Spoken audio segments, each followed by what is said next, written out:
আসসালামু আলাইকুম রহমতুল্লাহ।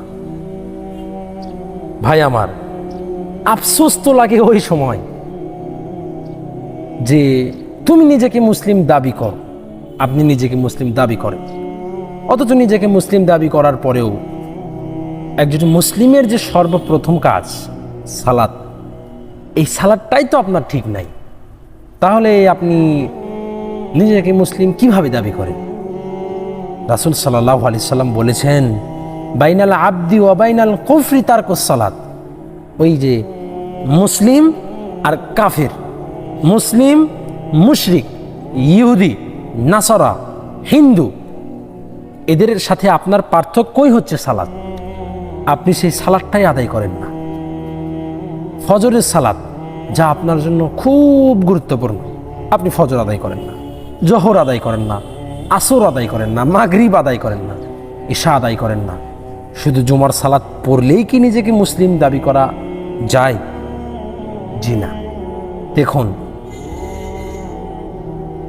একজন মুসলিমের সর্বপ্রথম কাজ হচ্ছে,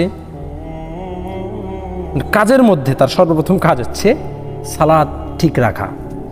ঠিক আছে? মুমিন অনুরূপ একজন মুমিনের কাজ হচ্ছে সালাত ঠিক রাখা।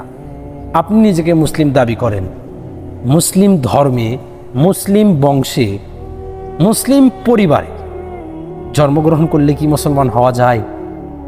জি না। যদি আপনার ঈমান না থাকে, আল্লাহ ভীতি না থাকে, তাহলে আপনি কিভাবে নিজেকে মুসলমান দাবি করেন?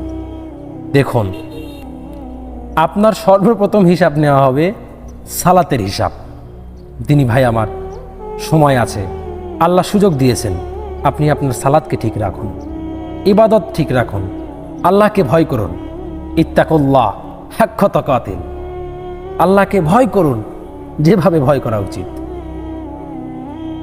কাজেই আর মুসলিম না হয়ে মৃত্যুবরণ করিয়েন না। দিনী ভাই আমার, সময় আছে, মনে রেখো আল্লাহ ছাড় দেয় কিন্তু ছেড়ে দেয় না। আল্লাহ তোমাকে সুযোগ দিয়েছে, ছাড় দিয়েছে, তুমি সেই ছাড়টাকে তুমি কাজে লাগাতে পারছো না, এটা তোমার জন্য ব্যর্থতা। দিনী ভাই, তোমার জন্য ব্যর্থতা। আল্লাহ ছাড় দিয়েছেন, সুযোগ দিয়েছেন, তুমি সেটাকে কাজে লাগাতে পারছো না, এটা তোমার জন্য ব্যর্থতা। দেখো, কাজেই তোমাকে আবার বলছি, আল্লাহর দিকে ফিরে এসো।